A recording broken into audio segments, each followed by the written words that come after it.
দ্বিতীয় পেলাম, এরপর কি পেলাম? জিএসও পেলাম।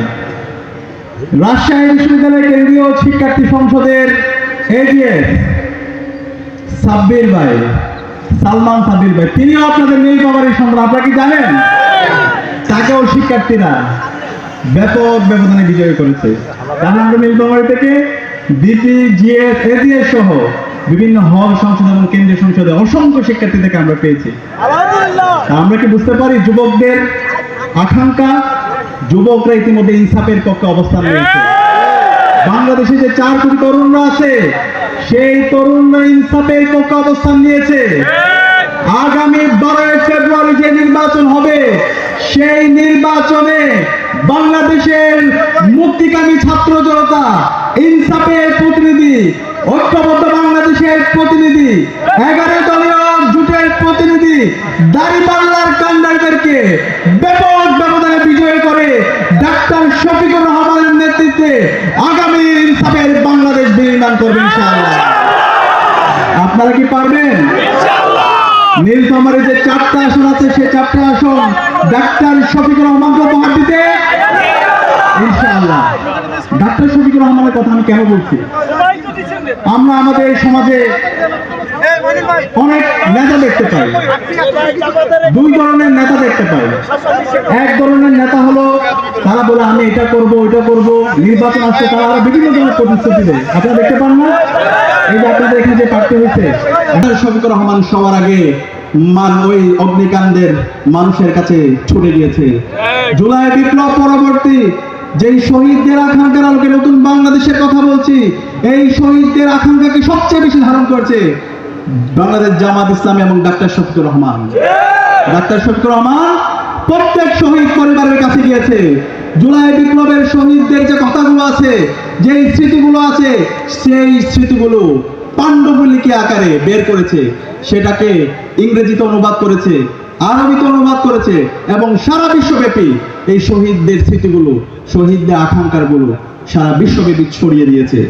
এবং এই জুলাই বিপ্লব পরবর্তী আমরা যে বলছি ইনসাফের বাংলাদেশ, তারুণ্যের বাংলাদেশ, সেই ইনসাফের বাংলাদেশ, তারুণ্যের বাংলাদেশ বিনির্মাণ করার জন্য ডাক্তার শফিকুর রহমান বাংলাদেশ ব্যাপী তিনি তার কাজ জারি রেখেছে। আমরা এখন দেখতে পাচ্ছি আরেকটি দলের নেতা 1.5 বছর পর আসছে, আসার পরে এখন বিভিন্ন ধরনের প্রতিশ্রুতি দিচ্ছে।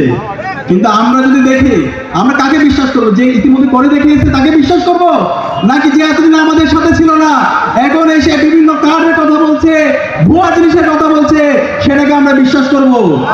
আমরা সেগুলো বিশ্বাস করতে চাই না।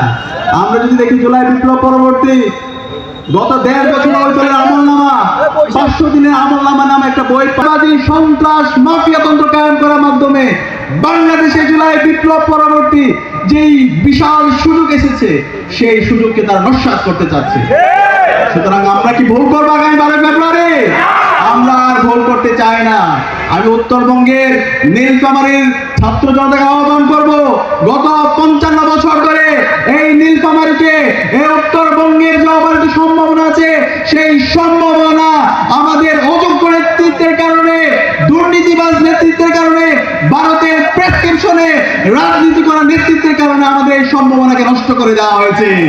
সুতরাং আমরা এই সম্ভাবনাকে আর নষ্ট করতে চাই না। আমরা আমাদের সঠিক প্রতিনিধিকে বাছাই করতে চাই। আমরা কি পারবো? নীলফামারী 2 আসনে আমাদের নেতা অ্যাডভোকেট আল ফারুক আব্দুল লতিফ ভাইকে আগামী 12 ফেব্রুয়ারি ব্যাপক ব্যবধানে জয় করতে ইনশাআল্লাহ। ইনশাআল্লাহ ইতিমধ্যে সিদ্ধান্ত হয়ে গেছে, ইতিমধ্যে ছাত্ররা সিদ্ধান্ত নিয়ে গেছে। বাংলাদেশের 5টা ক্যাম্পাসে তারুণ্য বিজয় হয়েছে, ইনসাফ বিজয় হয়েছে। আমি বিশ্বাস করি এই নীলফামারীর 4টা আসন ইনশাআল্লাহ ব্যাপক ব্যবধানে দাঁড়িপাল্লার কান্ডারীরা বিজয় হবে ইনশাআল্লাহ। এবং আমি কথা দিচ্ছি, এই দাঁড়িপাল্লার কান্ডারীরা অ্যাডভোকেট আল ফারুক ভাই বিজয়ী হয়েছে, আপনাদের কাতারেই থাকবে, তিনি আপনাদেরকে ছেড়ে যাবেন না। আপনাদের যে ক্ষমতা, আপনাদের যে হিস্সা, আপনাদের যে অধিকার, সে অধিকার আপনাদেরকে ফিরে দেওয়া হবে তার কাজ। আপনাদের জন্য রাষ্ট্রের পক্ষ থেকে যে আমানত আসবে, সে আমানতের যথাযথ হক আদায় করা হবে তার কাজ।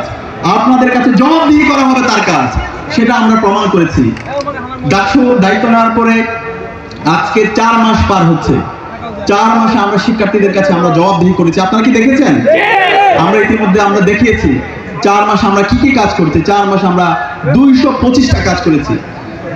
আমাদের আজকে ডাকসুর পরিবহন সম্পাদক আপনাদের উত্তরবঙ্গের এই সন্তান আসিফ আব্দুল্লাহ এখানে উপস্থিত আছেন।